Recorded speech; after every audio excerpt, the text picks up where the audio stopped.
What is going on, everybody? Welcome back to the Daily Dose with Dylan Davis. I hope everyone had a great Memorial Day weekend.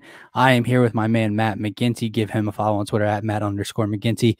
And we are streaming to you guys live through the Painted Lines Network on their YouTube and Twitter accounts. And we're streaming to you guys live through DSM Media's Twitch account. So go give us a follow on Twitch at DSM Media and subscribe to DSM Media on YouTube at DSM Media as well. Gint, how was your Memorial Day weekend? It's good, man. Spent some time on the shore in the rain.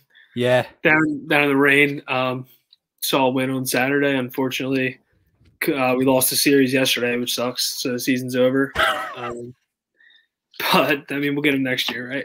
You know, speaking of Memorial Day weekend, again, it's nice to see things go back to normal a little bit, right? It's nice to see a little normalcy back in the world right now as, the country's starting to open, states are starting to open, Jersey opened on Friday. PA opened yesterday. Philly opened yesterday. And it's nice to, get back a little normalcy with this Philadelphia 76ers team where another loss is blamed upon Ben Simmons. So a lot of normalcy going on this weekend. A game 4 up 3-0, and the world is officially over. Well, if you didn't know, Doc Rivers should have pulled him and sat him because the hack of Ben was going on. So he should have sat him until the 2-minute mark when they couldn't do it anymore. But we'll get into all of that throughout the course of this game. What went wrong last night? Joel Embiid injury. We're still awaiting an update on that. The closest thing I have to an update is that picture that girl posted. Someone said something about a dentist office, but I thought it was more of the MRI play. I don't know where the hell that picture was taken today, but he's only got a sleeve on that knee, not a brace. I'm just hoping, I'm praying that the big fella is okay going forward. But yeah, man, we're just going to break down last night's Sixers game. If you guys haven't already, just go check out. It was a pregame show, but DSM Media, we parked up at Xfinity Live in the parking lot, did a little pregame show, and then went in and watched the game. It was a good time. Talked to Matt Cord, the Sixers PA announcer, for a few minutes, got a picture of him. So it was a lot of fun there at Xfinity Live, and I highly recommend checking out one of the away games and live watch parties as the Sixers progress in the postseason. But again, let's just get right down to it, man. Let's start with 2-5 because that's where all the talk is. So why should we be any different? You know what I mean? Guys, you do know the Sixers lost last night for, more reasons than just a couple of missed free throws, correct? Look, let me start by saying this. I'm not going to come out here as some Ben apologist and act like the 6 missed free throws didn't matter. It didn't play any part of the game, blah, blah, blah. They did matter, and he doesn't go without blame. He doesn't go without fault, okay? They lost one of the finalists for MVP after 11 minutes of play, okay? The Washington Wizards don't stand a chance if Joel Embiid doesn't get injured yesterday, okay? So they lose Joel. Ben Simmons was also in foul trouble. That had more of an effect on this game than the free throw shooting did down the stretch, okay? Tobias Harris shot 8 of 24 last night. Seth Curry was 0 of 4 from deep. Shake Milton continues to be horrendous. Not only did you lose Joel Embiid at the center position, which he's the best center in the game, you got literally nothing. You got zilch, zero, nothing but negatives out of the backup center position when it comes to Dwight Howard, who I believe had 1 point on 1 made free throw and was a nightmare last night. And then Mike Scott plays 16 minutes and gives you a 0 in the points category as well. Again, so not only did you lose Joel Embiid, you got nothing from his replacements after his 11 minutes of play in last night's game. There's so much you can point your finger to as to why the Sixers lost last night's game. Guys, it doesn't always have to be, well, Ben Simmons didn't do this, so his shortcomings are the reason they lost. No, it's a part of it. But there's so much. And not to mention, you said at the start, the series is 3-1, guys. Like, it took Ben Simmons foul trouble, Embiid only playing 11 minutes, and a couple of other things to go wrong for the Washington Wizards to steal a home game that came down to the literal wire last night. Relax. Yeah, I think the stat was the Sixers haven't swept that team since 1985. I'm pretty sure. So it was around the 83 championship. It was somewhere around that time. It's not a common thing to sweep opponents now. We had a shot to, and it kind of Oh, sucks. I was talking my shit yesterday. I had the broom down in Xfinity. I was very outspoken about that sweep. Yeah, no, I mean, it definitely sucks not doing it, but like you said, we're going to play a game tomorrow at max capacity in the stadium. The place is going to be going nuts, and I would hope the Sixers aren't a fan of the acts of the Washington Wizards yesterday, acting like they won the NBA Finals by stealing a home game. Yeah, man. I mean, There's an odd that is time the where reason. I actually do agree with Nadir. I'm not saying he's the No, whole but reason, but time out. Doc was Can I good say yesterday. something? Can I say Yeah. something? I'm going to go out on a limb and say that Nadir's reasoning is because he didn't sit Ben Simmons when they were hacking him. I'm going to say that's why he's calling Doc the genius. And then, Nadir, real quick, you're a Sixers fan, right?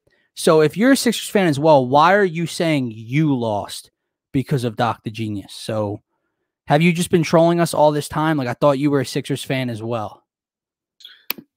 Yeah, no, but Doc is going to be one of my problems. First, I'm definitely going to go with what you brought up, and that's Tobias Harris. Tobias was just flat out not good enough. When Embiid goes down, the eyes kind of go to Tobias Harris in the half court to be a shot maker, even a play creator as well. And he gave us none of that yesterday. And then Ben getting in foul trouble, like you mentioned, that was more important than the missed free throws. Ben was a +4. I'm pretty sure it might have been a team high. I'm not 100% positive. I tried to get the box score for some reason, it's not coming up, but I got you in a second. I'm pretty sure he might have been a team high. And then the rest of the starters just weren't good. Seth Curry wasn't good yesterday.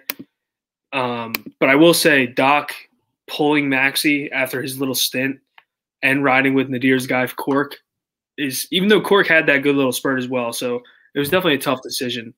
But I would have kept Maxey. So it was right after he blocked Russell Westbrook. He pulled him. So Doc didn't have a good game. I also missed one very important topic as to why the Sixers lost last night. And I said this after game one. So I'm not liking the trend in the opening series of this playoffs that I'm experiencing here. I have maybe never seen a worse officiated game than I watched last night, Ken. And I don't like to do that. I do not like doing that. They were awful, dude. From the calls to the 76ers to the non-calls against Washington to the common foul on Russell Westbrook. Dude, I watched Mike Scott get kicked out of a game 2 years ago for literally a tenth of what happened last night to Ben Simmons. You know, and it wasn't on purpose. It wasn't intentional, so that wouldn't be a flagrant 2. But a flagrant 1 is unintentional, unnecessary contact. He smacked him in his mouth when he was going up for a dunk. How is that not a flagrant 1 with all the other flagrant calls you've seen throughout the course of this year? And that was in a critical moment of the game. You know what I'm saying? And just real quick, Nadir, yeah, Ferk had a nice little spurt last night. We were going nuts at Xfinity Live when he hit the missed a dagger 3 that would have gave us a 1 minute.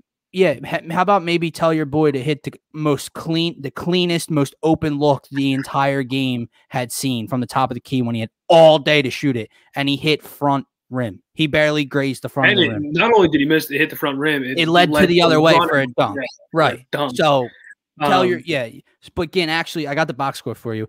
This is something, dude. So you're correct. Ben was a +4, right? He was the only starter, you know, Embiid was a +2, but he was the only other starter that played that was a positive. Ferk was also a +4, but it wasn't a team high. It was Mike Scott's +5. The team high was Mike Scott at a +5. Dude. I don't even get how that happened, but yeah. You know, Abe, there's no panic here at all. No, there's no panic over here, brother.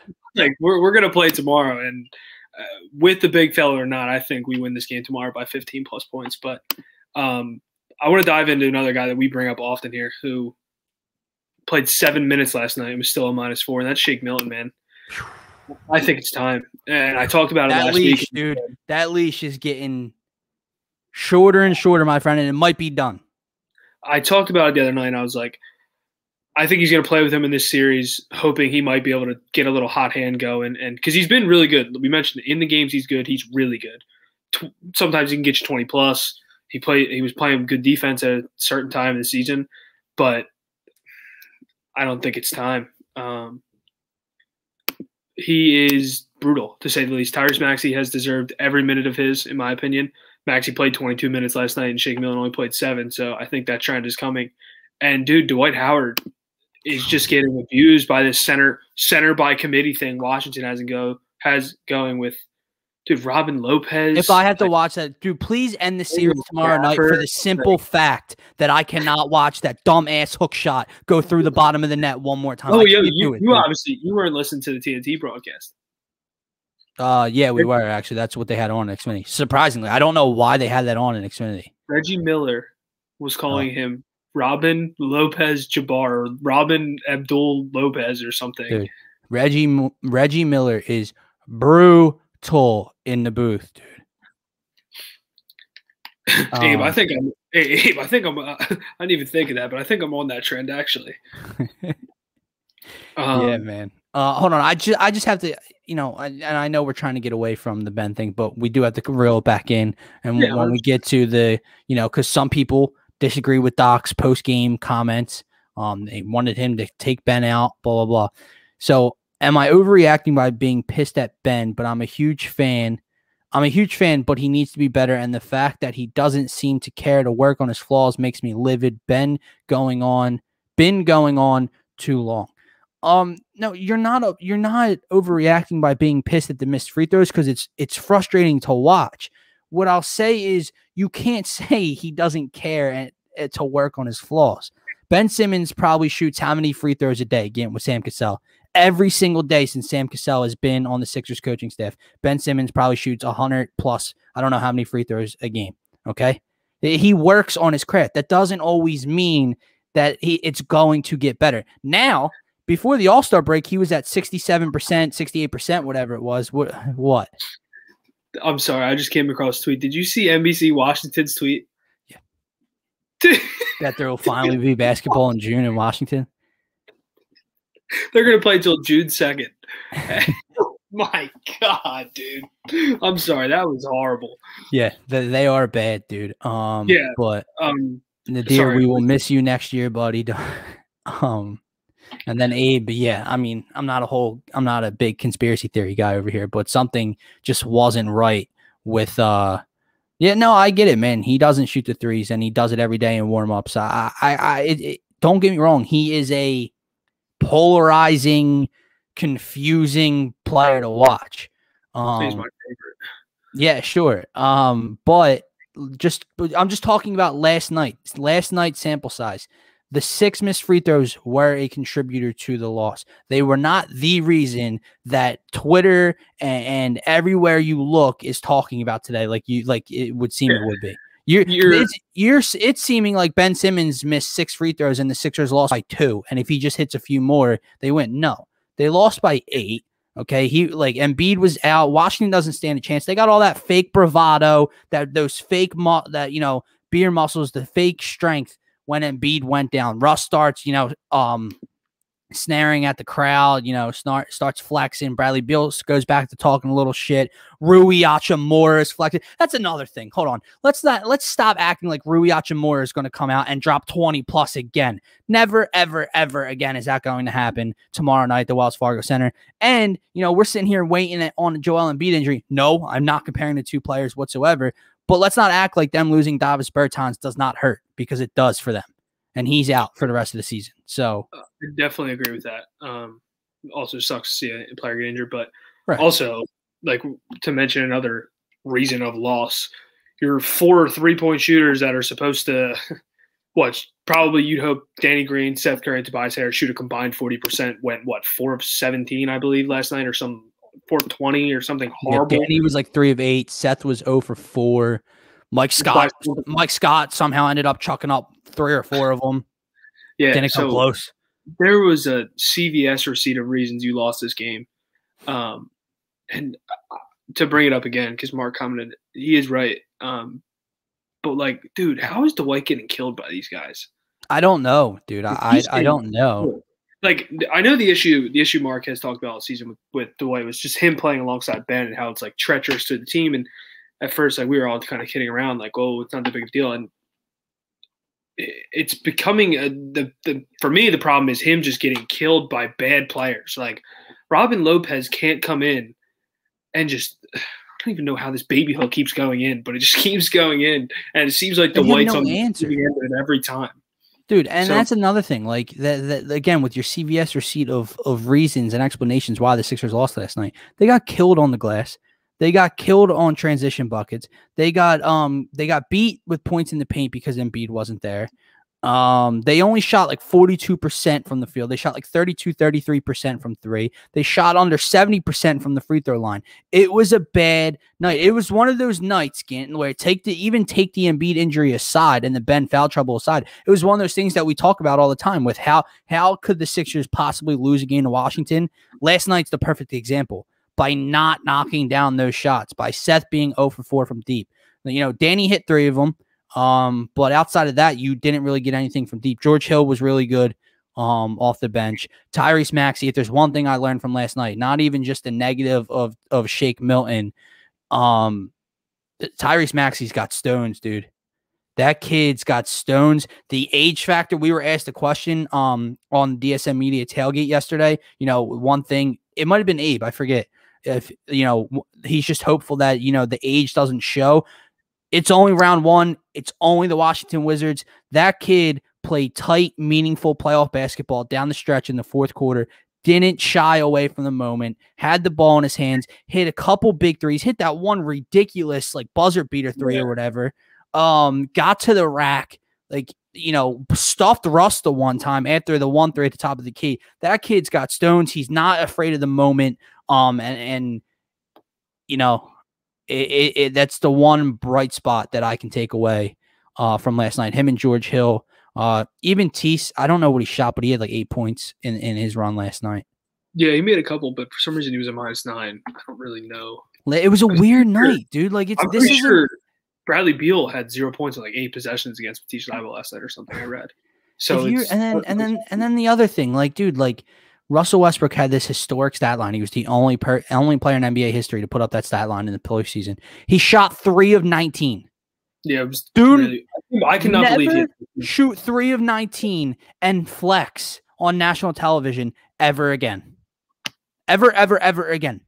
3 of 19? Yeah. I don't know, man. I don't know. My main takeaway is this: there's nothing to take away from last night.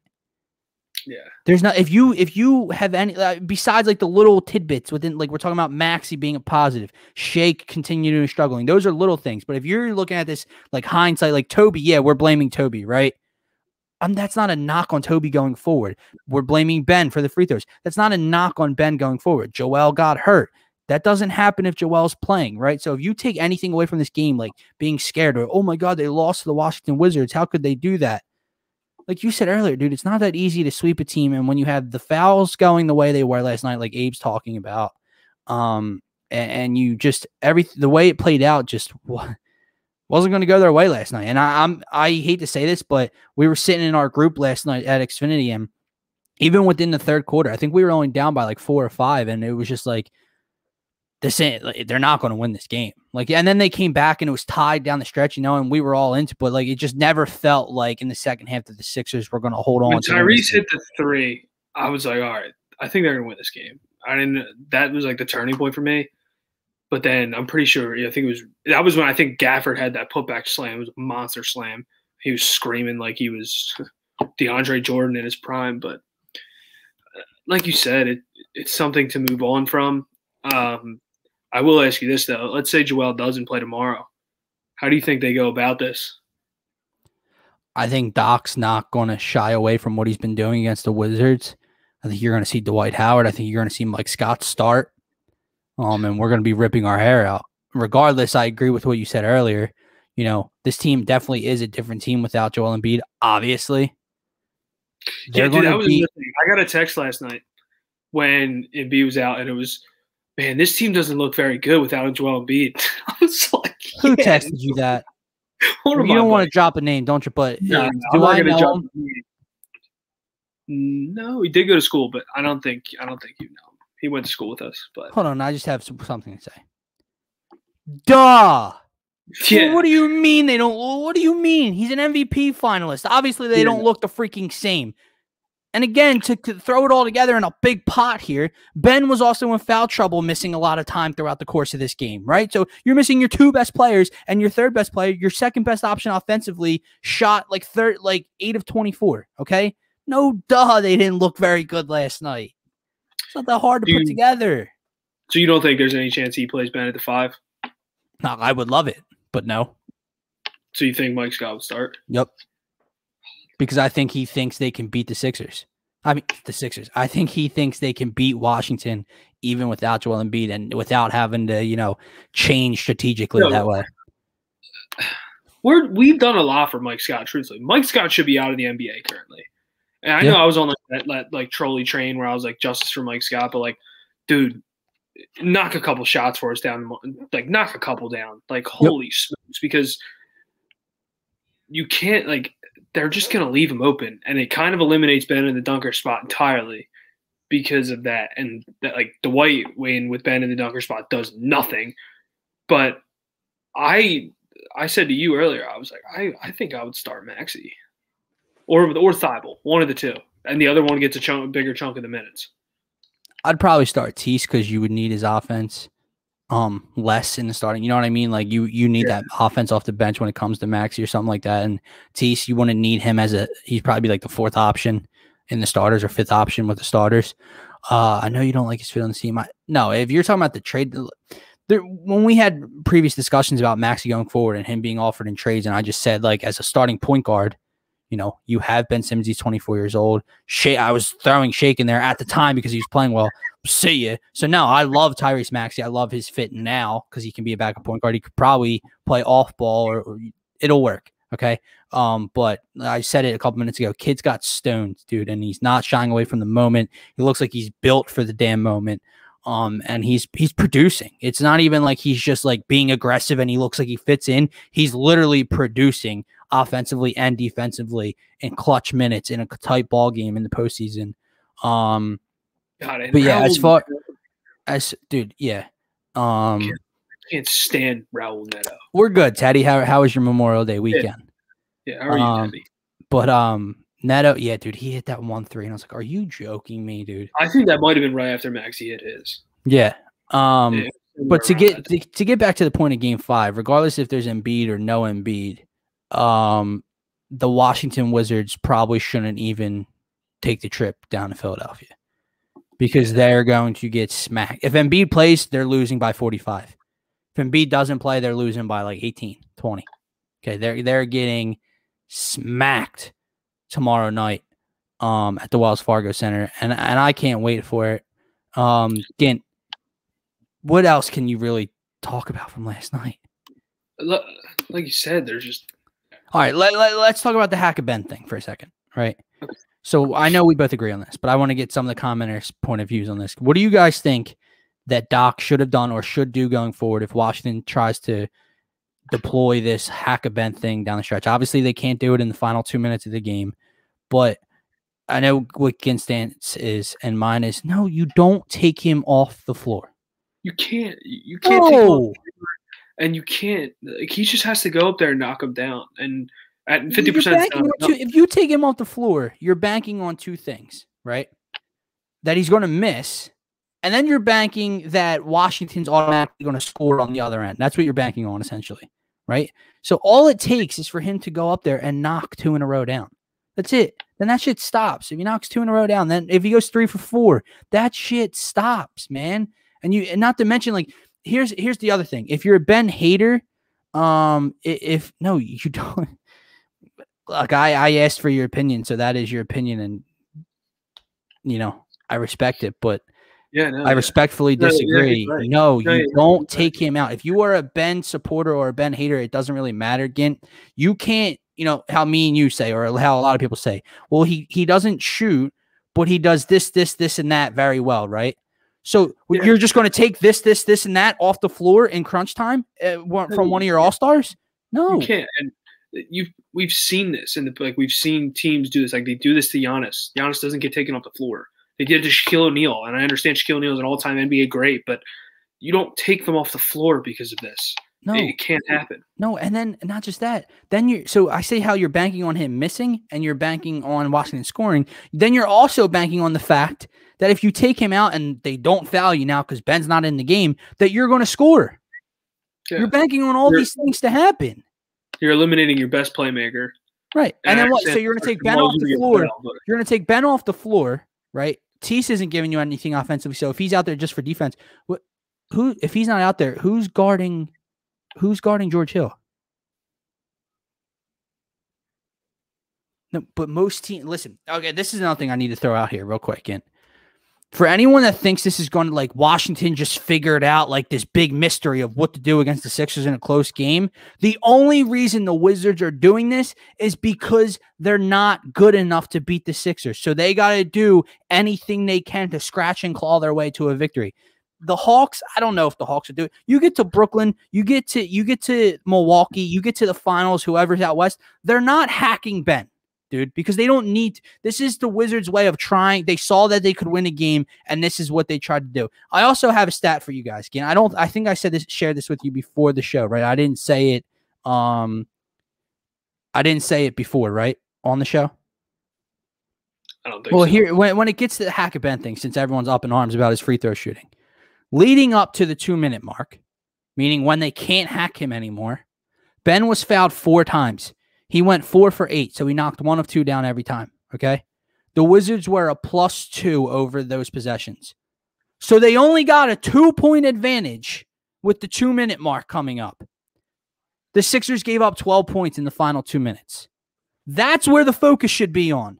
Not the fact that Washington gained a 2-point advantage because they hacked Ben Simmons for 4 possessions in a row. Also, this is a great tweet by Ben Dietrich. Sixers fans are pissing their pants about a guy going 4 of 8 on the free throws in the fourth quarter of a game where the team shot 41.7% from the floor and 31.6% from 3.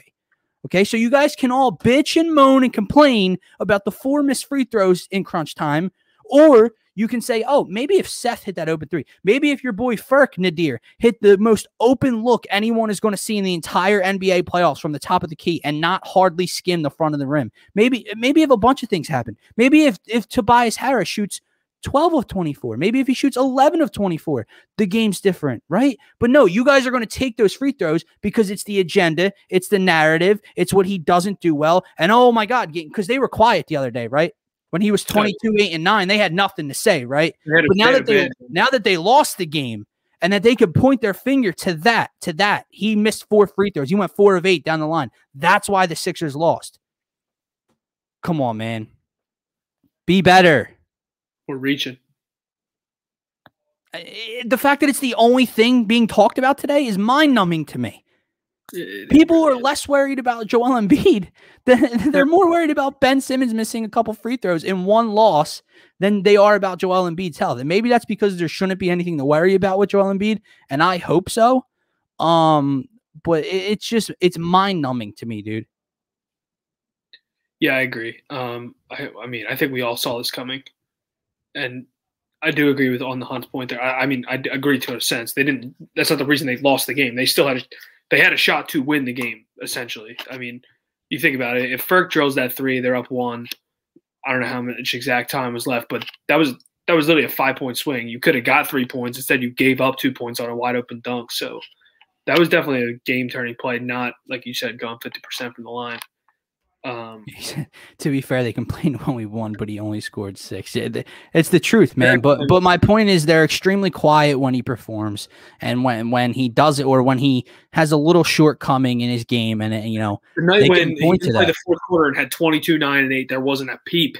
There wasn't a word. It was silent library. It's what they call it. Game 3 when he didn't have to play the fourth quarter. You didn't hear shit. Like I said, dude, I just gave you guys 9,000 different reasons why the Sixers lost that game. Doesn't fit the Tobias Harris, put it this way. Tobias Harris didn't play lights out. Furkan Korkmaz didn't hit that 3. Seth Curry didn't shoot 50% from 3. The refs weren't atrocious. Shot 0. Right. The refs weren't atrocious, and Ben Simmons missed those free throws, and the Sixers lost by 3 points, right? That didn't happen. Okay? So is it a factor as to why they lost? Yes. Any miss and any mistake contributes to a loss. But come on. And to go back to this comment, I agree slightly, but there was a comment up ahead about when they took someone thought they were going to lose when they took Maxey and Furk out. And what I want to say is this. Yeah, they came in and they gave a spark and they were great. And Maxey, I might have left in, right? You don't leave Furkan Korkmaz in the game. He gave you 7 points. He had a steal, whatever. He gave you a nice spark, right? Well, Furk closed the game. Yeah, but he came out for a second and then he came back in. It was weird. Because yeah, I don't think Seth and Danny closed the game. I don't know. Very weird. No, Seth, Danny, Furk, Tobias, and Ben closed the game. And right. It was the run. And they were on a run, and I think they were bringing Ben back in the game, and he pulled Maxey instead of Furk. Right. And then we all know that 3 barely hit the front of the rim, but that's a different story. And then just real quick, let's get your thoughts and everyone's thoughts on the Joel Embiid injury. Like you were nervous a couple hours ago, my dude. So how are you feeling now? I texted you guys on my lunch break, and I was like, dude, I have a really bad feeling about this. But I mean, dude, it sucks that it happened. You would like to close someone out. Now, if it's not something bad, then whatever. But I just had this horrible feeling. But it's just me being pessimistic as I am. So I'm sure he's okay. The picture went out a little bit ago. He was standing. He just had like a sleeve on his knee. He looked all right. When we heard that it was right knee soreness, I was like, right knee soreness? What the heck? But that's the most confusing part. Now, I did see that video that I sent to you where, you can kind of see how he lands on his foot first and his knee buckles a little bit before he hit his ass and his hip on the ground. But like he was bending over, like grabbing at his lower back and his hip. And I'm like that's what everyone thought the injury was. And then he came out and then he stayed in after the timeout. And then he looked good. He looked really good. And then he comes out and he walks back down the tunnel. It's like, okay, what's going on? Then he's still not back out. And I said it to you earlier, right? If it is just cautionary, why didn't he come back out to his teammates on the bench, right? Why the MRI? If it's just cautionary, like if nothing's wrong and they held him out for the only reason he didn't come back is because they wanted to be cautious. Why is the MRI scheduled for the next morning? Do you get what I'm saying? Like, again, okay, well, those are precautionary matters. The MRI is just, but then that's not why you didn't bring him back in. You didn't bring him back in because you were just being cautious. You brought him back in because there could possibly be something wrong, and then MRI is going to tell that or not. Yeah, it is really. I've never seen anything with more secrecy, dude. How has there not been a word? There was no update last night. There has been no update today except for that picture. Who, by the way, let's hope that picture was taken today. Like, we're just taking that for what it is. Like, let's hope that picture is actually taken today. If she put that out, not today, that would be the biggest troll job of 2021. Well, the picture posted today. No, that's what I'm saying. I'm saying if it wasn't taken today, and it was taken before, whatever. Yeah. And yeah, man, I don't know why he tried to go up so aggressively, dude. I don't know why he went for that play like the way he did. It hurts sometimes, and then this is what happens. Lopez has been on the stem of everyone getting minorly injured. Stepped on Toby's ankle when he got hurt the other night.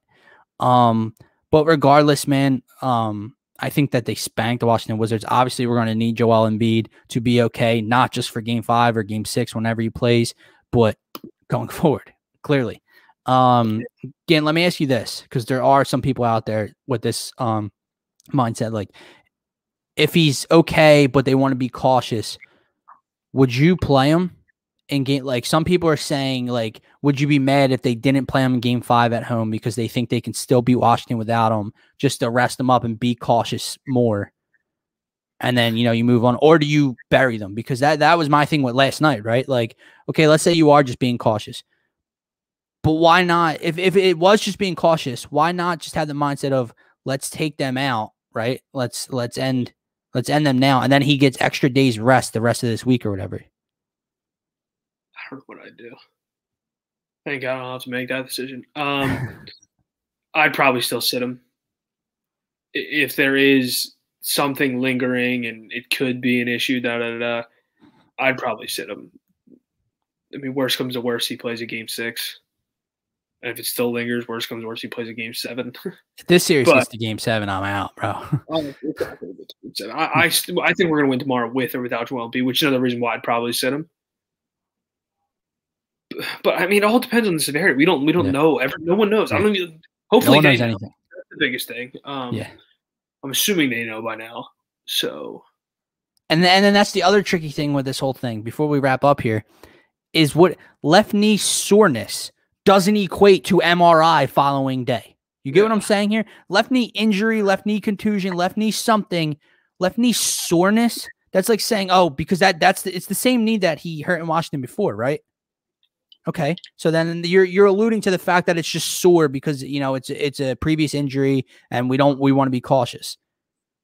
But then he's getting an MRI on it tomorrow, so I have no idea. I'm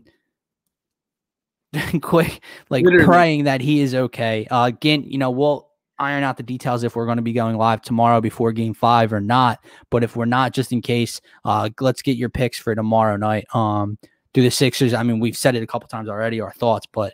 Do the Sixers close out the Washington Wizards at home tomorrow? Yeah, absolutely. Full crowd, 22,000 people, right? It's like 20,000, I think. 20,000. Yeah, I think they close them out. I think Tobias Harris has a huge game tomorrow.